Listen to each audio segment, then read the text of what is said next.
Well, at this point, it's honestly becoming pure second-hand embarrassment. You can actually feel the collapse unfolding in real time. He's not just out of his depth, he's completely overwhelmed, drowning in every exchange and showing zero sign of recovery. Week after week, the same predictable script, the same tired talking points, and the same humiliating outcome. He gets dismantled, shredded, and exposed every single time. And now it's crystal clear he has absolutely no ammunition left. What's worse is that he keeps regurgitating the same worn-out lines, desperately hoping something sticks, but nothing does. He's now reached the point where he's practically sulking because nobody is paying attention to his recycled excuses anymore. It's gone from tragic to laughable to downright pathetic. And honestly, it's becoming painfully obvious that he's nearing the end of the road. His days look numbered, very numbered. Meanwhile, the opposition comes armed with endless points, all backed by facts, all devastating, all impossible for him to respond to. They keep firing, and he keeps falling apart. He can't counter anything, not a single thing. He stands there exposed, with no defense, no strategy, and no credibility left. Guys, brace yourselves for today's Prime Minister's questions. This one is on another level entirely. He gets annihilated, dismantled, and completely destroyed from start to finish. And as always, make sure you hit the like button and subscribe for more powerful breakdowns. Thank you, Mr. Speaker. And can I echo the sentiments of the Prime Minister? The thoughts of the whole House will rightly be with the family of Lance Corporal Hooley, who tragically died supporting Ukraine in her fight for freedom. Can the right honourable gentleman tell the House why are his own MPs describing him as a caretaker Prime Minister? Mr. Speaker, my own MPs are very proud. We've just passed a budget which protected our public services and our NHS. No austerity which brought our NHS to the ground. We've created the conditions for economic stability with the headroom we need. And Mr. Speaker, we're concentrating on the single most important issue for families up and down the country, which is the cost of living, by taking £150 off their energy bills. That's in addition to the £150 for the 6 million of the poorest household. We're concentrating on what matters to the country. She's trying to save her job. Mr. Speaker, let me answer the question for the Prime Minister. He's being called a caretaker because everyone can see that he's lost control of his party. And this lot, they're all so busy trying to replace him. Order. Sorry? Can I just say the same people are making the same noises they made last week? I did say last week it wasn't the right time. I wouldn't do it this week. So please, let's not carry on with the way we left it last week. Can we bear not? Mr. Speaker, they can make as much noise as they like. We all know that this lot are so busy trying to replace him that they've taken their eyes off the ball. Let's start, Mr. Speaker. Wait for it. Let's start with the Energy Secretary, who wants to recycle himself as leader. He said he'd cut families' energy bills by £300. Can the Prime Minister tell the House how much have energy bills fallen by since the election? Well, Mr. Speaker, I'm very pleased to say we're taking £150 off energy bills. I can also tell her that that's on top of the £150 we've taken off last year for the 3 million poorest families, now for 6 million poorest families. Mr. Speaker, she talks about leaving. The problem for us, last week, What? Mr. May, I've told this side. I'll now tell this side. We don't need the pantomime auditions anymore, please. Mr. Speaker, last week I pointed out that 3 of her ex-MPs went to reform. That included the former Deputy Chairman, Jonathan Gullis. He likes to think of himself as a straight talker. He said they're finished and they've lost the trust of the British people.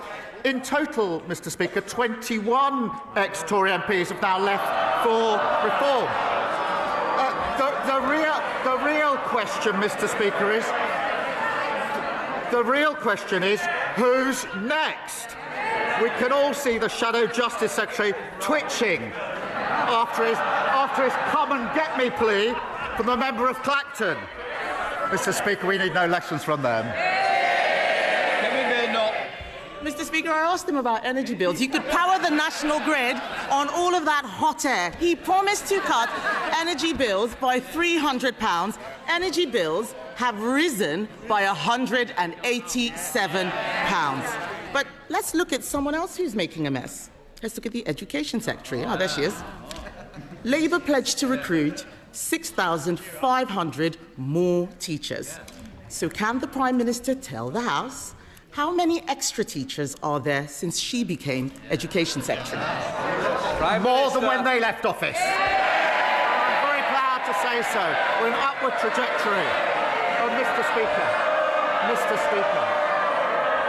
they left our health service on its knees. They left our schools in a mess. They left our economy absolutely broken. They should be utterly ashamed of their record in service. Wrong.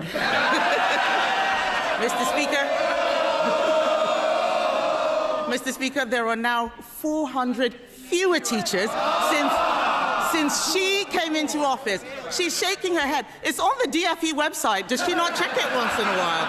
I can understand that the Right Honourable Lady is angry. We're all angry at the mess she's making.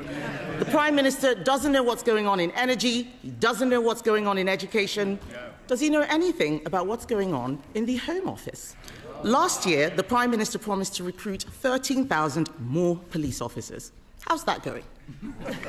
Prime Minister. 3,000 more by the end of March, and we're rising on police numbers. Mr. Speaker, they left the Home Office. The criminal justice system is utterly broken. Sir Brian Leveson has said on that. They lost control of our borders. They lost control of every single department. And she's obviously spent the morning rehearsing for the Liz Truss show. She's probably going to be the guest star next week. Both of them talking about how Liz Truss was 100% right. But what Liz Truss said was the Conservatives need to take... No, they don't want to hear it.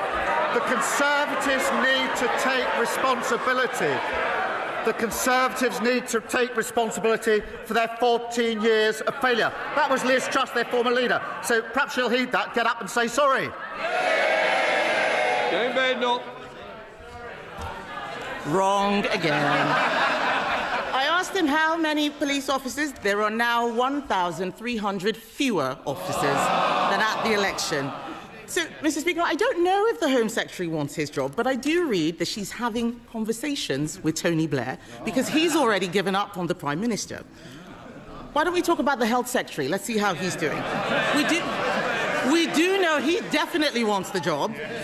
He said he'd end the doctor strikes. So can the Prime Minister tell the House how many appointments have been lost to strike action since last July? Mr. Speaker, they left the NHS an absolute mess, with the highest waiting lists on record and the lowest confidence in the NHS ever. The Health Secretary said he would do 2 million extra appointments. He hasn't done 2 or 3 or 4. He's done 5 million extra appointments. That is because we invested in the NHS. What did they do? Having broken it, they voted against that investment. They should hang their heads in shame.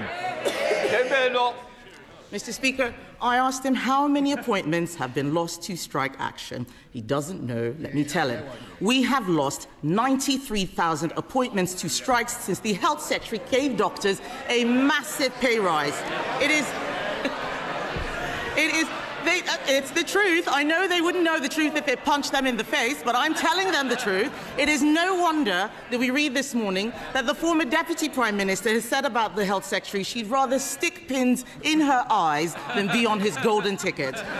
And, Mr. Speaker, the Prime Minister congratulates himself on 5 million extra appointments.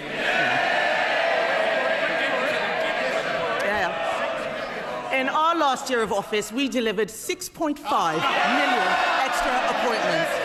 Under Labour, Mr. Speaker, everything is getting worse. Jobs, bills, police numbers, teacher numbers, everything is getting worse.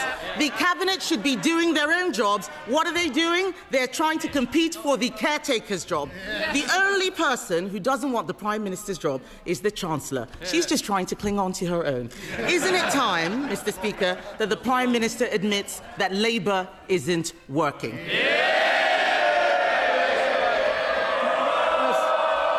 Mr. Speaker, she's living proof you can say whatever you like when nobody is listening to anything you have to say. There's absolutely no substance. She's no credibility on the economy. She still believes that Liz Truss was 100% right. She wants to go back to austerity with £47 billion of cuts. She thinks the minimum wage should be frozen too high. She's got no credibility on foreign policy.